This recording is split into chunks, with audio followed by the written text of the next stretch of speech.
Dans l'actualité du 13h15, désormais les partis politiques au Burkina se réclamant de l'opposition devront faire leur déclaration officielle au ministère en charge de l'administration territoriale.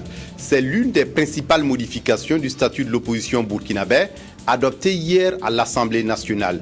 L'opposition estime que c'est visiblement une loi qui a été prise pour la déstabiliser. Et puis, l'agence de l'eau du Nakambé cherche des appuis auprès des DAF et autres directeurs de marchés publics. Il s'agit d'instaurer une collaboration directe dans le but d'un recouvrement optimum de la contribution financière. Mesdames, Messieurs, bonjour et ravi de vous retrouver. Désormais, pour être un parti politique de l'opposition au Burkina, il faut faire une déclaration officielle de son appartenance à l'opposition adressée au ministre chargé des libertés publiques. C'est la principale modification du projet de loi portant statut de l'opposition politique qui vient d'être adopté hier à l'Assemblée nationale. Une loi de l'avis de ses initiateurs qui va permettre aux membres de l'opposition d'être nommés à certains postes politiques. Le point est avec Anna Lusikeri. La semaine dernière, les députés membres de l'Affaires générales, institutionnelles et des droits humains se sont retrouvés à Koutgou pour réfléchir sur les lois d'habilitation.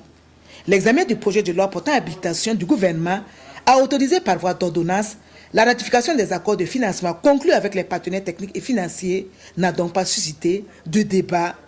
Même si les élus de l'opposition, ceux du groupe parlementaire ADJ, Alternance, Démocratie et Justice notamment, n'ont pas donné leur caution au projet de loi. C'est par 112 voix pour et 8 voix contre que le texte de loi a été adopté. L'examen du projet de loi portant modification de la loi du 14 avril 2009 portant statut de l'opposition, par contre, n'a pas laissé les élus nationaux indifférents. À noter que la modification concerne l'article 4 du projet de loi qui faisait obligation aux partis qui se réclament de l'opposition de faire une déclaration au chef de file de l'opposition. Cette disposition divisait l'opposition politique. Il n'est plus question de s'affilier à qui que ce soit, mais de déclarer son appartenance ou à l'opposition ou à la majorité. Ce qui semble quand même concilier les positions. Pendant que nous sommes en train de réviser une loi qui a été votée en 2009 pour réglementer le statut de l'opposition, en même temps, on n'a jamais pensé à une loi qui peut aussi porter sur le statut des partis majoritaires. Le ministre de l'Administration territoriale et de la Sécurité a fourni des éléments de réponse aux différentes préoccupations. Notre constitution même interdit que des personnes, des individus soient exclus en raison de leur appartenance politique. Donc tous ceux qui veulent participer à la construction du pays pourront effectivement être à la disposition du président du FASO sans renier leur appartenance politique, qu'ils soient de la majorité ou de l'opposition. Et cela donc va leur permettre vraiment de contribuer librement et tout en restant fidèles donc à leurs idéaux. Jérôme Bouma a poursuivi en annonçant qu'ils vont dans les tout prochains mois proposer à la sanction de la représentation nationale un texte beaucoup plus large qui va organiser de façon démocratique le jeu politique dans ce pays. Le projet de loi portant modification de la loi du 14 avril 2009 portant statut de l'opposition a été adopté par 95 voix pour et 25 voix contre. Le deuxième sommet du Conseil de l'Entente, organisation qui regroupe 5 pays ouest-africains, à savoir le Bénin, le Burkina Faso, la Côte d'Ivoire, le Niger et le Togo, s'est tenue ce mardi à Niamey et a adopté 2 nouveaux projets, un projet d'électrification sous-régionale et un projet d'hydraulique rural. Les dirigeants des 5 pays ont aussi appelé à la mutualisation des efforts pour sauver le fleuve Niger de l'ensablement, comme dans la conduite de la réussite du projet de la boucle ferroviaire Abidjan, Ouagadougou, Niamey, Cotonou. L'ensemble des décisions présentées dans ce communiqué final que nous propose Évariste Kombari. Les chefs d'État ont entendu le rapport de liquidation du fonds d'entraide de garantie des emprunts du Conseil de l'Entente et ordonné le transfert au secrétariat exécutif du Conseil du patrimoine du fonds en question. S'agissant de la réalisation du projet intégrateur de la boucle ferroviaire Abidjan, Ouagadougou, Niamey, Cotonou, Lomé, les chefs d'État se sont félicités des perspectives de démarrage du dit projet au cours de l'année 2014. Soulignant l'importance du CERFER, les chefs d'État et de gouvernement ont décidé du renforcement de ses capacités en matière de formation professionnelle. Les chefs d'État et de gouvernement ont souligné l'importance de la coopération administrative transfrontalière et se sont engagés à créer les conditions de son renforcement à travers notamment l'institutionnalisation d'une réunion annuelle des ministres en charge de la sécurité et des frontières des pays membres. Les chefs d'État et de gouvernement ont appelé à la mutualisation accrue des efforts en vue du sauvetage du fleuve Niger en proie à l'ensablement. Les chefs d'État ont saisi l'occasion de leur rencontre au sommet pour réaffirmer leur souci majeur de faire du Conseil de l'Entente un instrument de paix durable, d'approfondissement continu de l'état de droit, de stabilité politique, de croissance économique. Les chefs d'État et de gouvernement ont réitéré leur condamnation ferme du terrorisme sous toutes ses formes dans l'espace entente et se sont résolument engagés à le combattre vigoureusement. La conférence a décidé de confier la présidence en exercice du Conseil de l'Entente à son Excellence M. Issoufou Mahamadou, président de la République du Niger. Le prochain sommet du Conseil de l'Entente aura lieu à Lomé, capitale du Togo, au cours du mois de décembre 2014. Plus de 50 ans après sa création et malgré ses actions passées au profit de la communauté, le Conseil de l'Entente demeure méconnu. Un constat dans la ville de Niamey nous a permis de nous en rendre compte. Évariste Kombari, point complet. Le Conseil de l'Entente a été créé en 1954, soit 6 ans avant les indépendances de nombreux pays africains, par les leaders politiques de 4 pays ouest-africains que sont le Niger d'Amani Diori, le Bénin de Hubert Maga, le Burkina Faso de Maurice Yamego et la Côte d'Ivoire de Félix Houphouët-Boigny. En 1966, le Togo de Gnassingbé Eyadema rejoindra la grande famille. Après avoir brillé par son dynamisme, la structure, pour des raisons diverses, est tombée dans la léthargie. Malgré la relance des activités intervenues il y a de cela quelques années, le Conseil de l'Entente demeure méconnu du grand public. Un micro-trottoir à Niamey nous a convaincus. Le Conseil de l'Entente, c'est quoi pour vous? C'est pour que les conseillers se réunissent pour comprendre quelque chose entre eux, pour s'expliquer. Je pense que, voilà, moi je ne sais pas. On m'a dit que c'est un Conseil de l'Entente organisé par des pays francophones. Vraiment, je ne peux pas dire que c'est ça, mais vraiment, je ne sais pas ce que ça veut dire. À la noyade collective des lycéens, les enseignants sont venus au secours. Je connais bien un peu le Conseil de l'Entente, à mon avis, qui est un conseil qui regroupe les pays de l'Afrique de l'Ouest comme la Côte d'Ivoire, le Burkina, le Niger, le Togo et le Bénin. Il permet de mettre la cohésion de ces 5 pays-là et de faciliter l'harmonie et l'intégration de tous ces peuples sur un territoire bien élaboré. À l'Afrique, ça apporte vraiment, ça dit, bon, sur le plan économique et de la solidarité, vraiment ça apporte un soutien qui fait motiver tous les Africains. Oh ouais. On souhaiterait aussi qu'il y ait aussi des initiatives comme ça dans des autres pays de la sous-région. À la relance politique, économique et sociale, le Conseil de l'Entente est conscient que l'accent doit être mis aussi sur la communication, tout azimut. Absolument, absolument. Vous verrez dans les mois à venir, que nous allons réhabiliter le Conseil d'Entente. Déjà cette année, nous avons eu une activité pas très développée, mais quand même une activité symbolique. Nous avons pris 4 élèves d'école nationale d'administration par pays et ils sont venus au Niger, à Niamey, rester 1 semaine ensemble. Donc nous démarrons, vous allez voir, au fur et à mesure, nous allons monter en puissance. Le Conseil de l'Entente est la plus vieille organisation de la région ouest-africaine. Il est né avant la défunte OUA, l'UMOA et la CEDEAO. L'ambassade du Burkina Faso en France a servi de cadre au lancement du 3e Forum Africalia pour le développement des entreprises en Afrique. Les activités du forum sont prévues pour se tenir les 27 et 28 février 2014 à Ouagadougou. Africalia se veut un rendez-vous d'affaires pour les entreprises du continent et de la sous-région. 4000 entreprises sont attendues à Ouagadougou. Sylvestre Da. Paris qui accueille le lancement officiel du 3e Forum ouest-africain de développement des entreprises Africalia. Quoi de plus normal?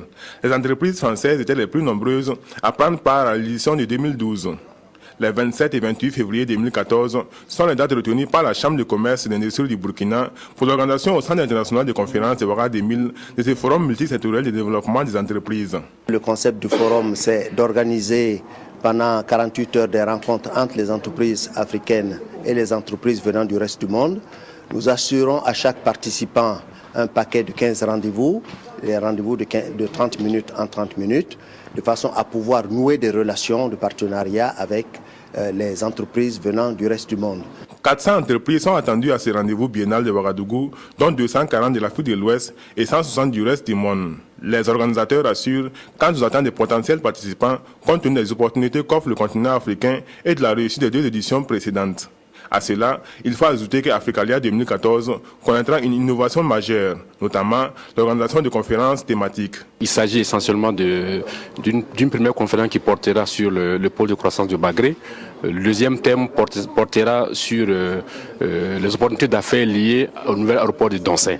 Donc toutes ces 2 conférences se dérouleront le premier jour et le reste du forum sera consacré au B2B qui est, le cœur même donc, de Africalia. Un total de plus de 4000 rendez-vous d'affaires et personnalisés entre les entreprises sont prévus.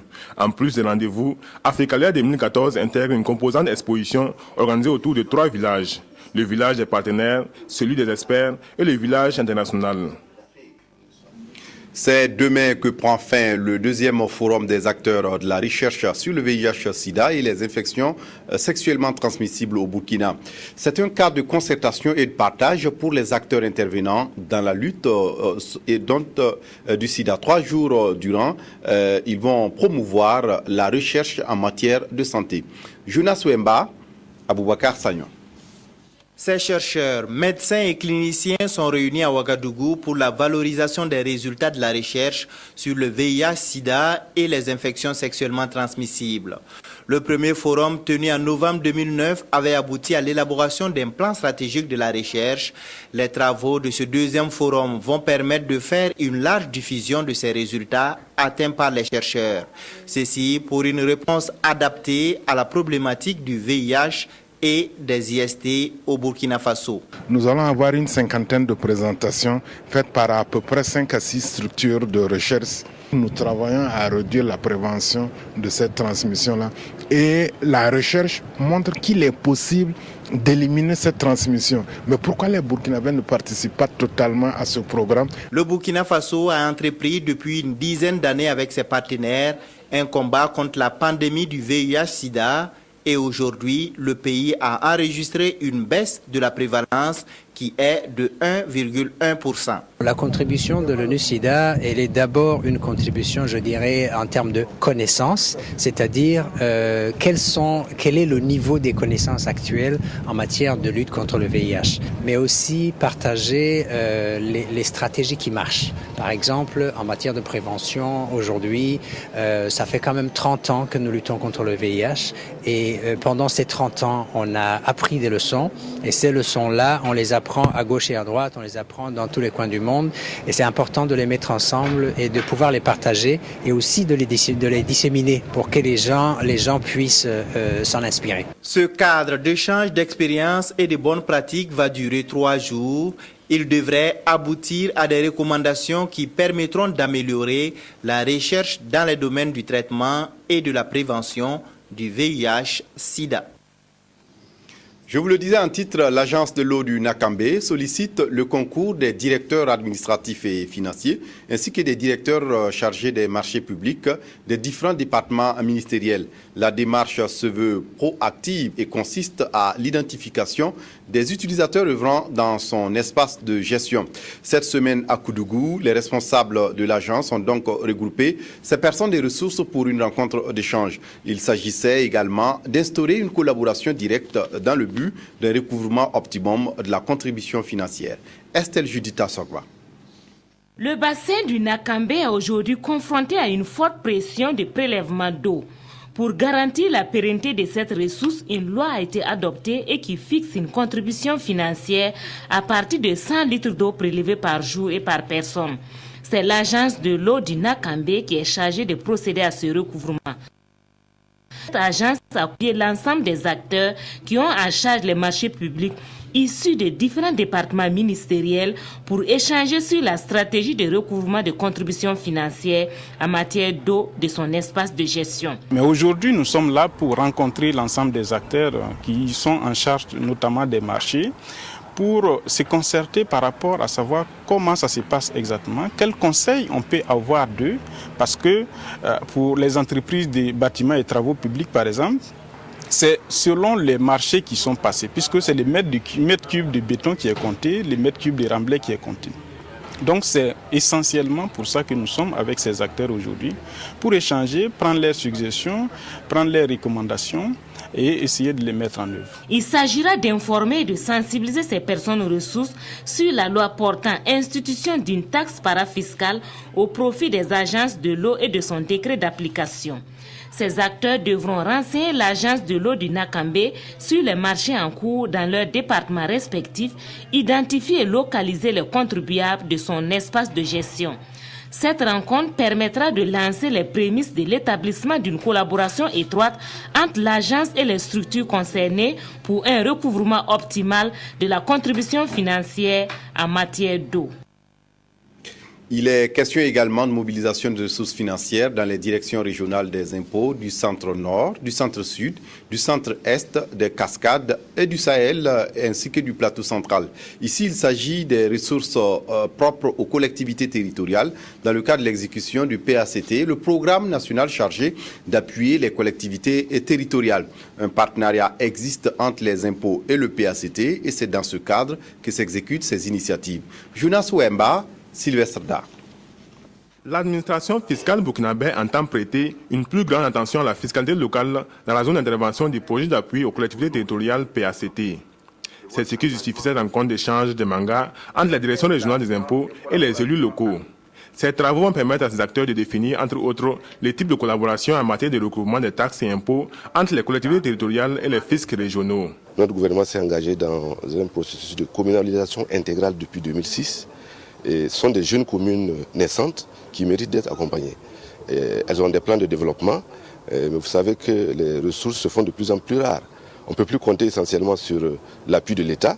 L'État qui lui-même comptait sur les partenaires extérieurs qui actuellement ont des difficultés pour lui venir en aide. Donc il est bon que nous puissions recentrer nos efforts sur nous-mêmes et réfléchir au développement local. Pour 2013, la Direction générale des impôts a découvert comme impôts et taxes locaux plus de 17 milliards de francs CFA.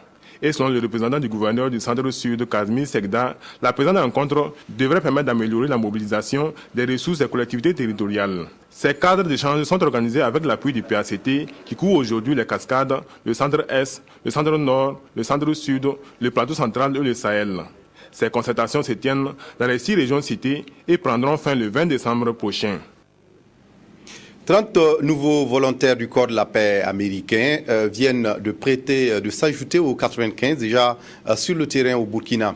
Ces 30 volontaires sont affectés en 30 villages repartis dans 8 régions du pays pour 24 mois de service. Ils vont contribuer dans les domaines de la santé, de l'éducation, de l'environnement, de l'agriculture et du développement économique et communautaire. Siri Yelemou, Adama Koulibaly. Ils sont au nombre de 30 les nouveaux volontaires qui ont prêté serment à l'ambassade des États-Unis d'Amérique à Ouagadougou. Par cet acte, les stagiaires s'engagent à épouser les idéaux américains avec les pratiques burkinabais et à travailler avec les communautés villageoises afin de contribuer à l'atteinte des objectifs de développement. Ils ont pu vraiment nous démontrer qu'effectivement leur intégration a été parfaite. Deuxièmement, je voudrais de façon plus globale saluer le gouvernement des États-Unis pour l'excellence des relations que nos deux gouvernements entretiennent et qui permettent de mettre à la disposition de nos secteurs respectifs, l'agriculture, la santé mais aussi l'éducation, de jeunes aussi motivés que nous venons de voir pour soutenir nos populations rurales. Le chiffre des volontaires sur le terrain passe désormais à 125 au Burkina Faso, ce qui traduit un engagement dynamique du gouvernement burkinabé à travailler avec l'administration du corps de la paix. C'est encore un témoignage de relations, d'excellentes relations qui existent entre nos deux pays, mais surtout entre nos deux peuples, parce que ces jeunes gens, ces 30 que nous venons de voir aujourd'hui, vont servir dans des communautés au niveau local, vivre avec leurs collègues burkinabés et vraiment apprendre des burkinabés, mais aussi, on espère, contribuer au développement de leur communauté. Ces volontaires seront affectés pour une durée de 2 ans dans 30 villages du Burkina. Ils vont intervenir dans les domaines de la prévention du VIH-Sida, la nutrition, l'hygiène, la santé reproductrice, la prévention du paludisme, le renforcement des capacités des communautés dans la transformation des produits agricoles et la formation sur les notions de base en entrepreneuriat. Les Lions Club du Burkina Faso réfléchissent à des stratégies à même de les aider à mobiliser les ressources pour financer leurs activités. Ils étaient réunis à Ouagadougou le 14 décembre dernier pour définir les grands axes de cette réflexion. Dans leur démarche, ils sont soutenus par les Léo Club. Zalissa Sanfo, Nathalie Kaouré. L'hymne des Lions et Léo, et c'est parti pour le séminaire annuel des Lions Club International du Burkina Faso. À Ouagadougou, c'est la région 14 qui donne le top de départ. Un séminaire qui se veut riche en enseignement. Pour le professeur Michel Sanou, doyen des Lions, les Lions doivent œuvrer chaque jour à donner à manger à celui qui a faim et à boire à celui qui a soif.